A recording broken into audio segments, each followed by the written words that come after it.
My colleague, Rao Bahadur Srinivasan and I have the honor to place before you the point of view of the depressed classes of India who represent 1/5 of the total population of British India.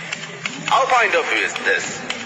The British government in India should be replaced by a government of the people, by the people and for the people. The depressed classes have traditionally welcomed the British as their deliverers from the tyranny and oppression of the Orthodox Hindus. Before the British, we could not enter the temple. Can we enter now? Before the British, we were denied entry into police and military forces. Is that career open to us now?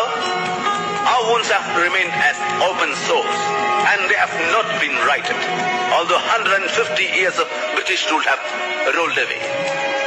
The Hindus claim them only to deny them appropriate rights.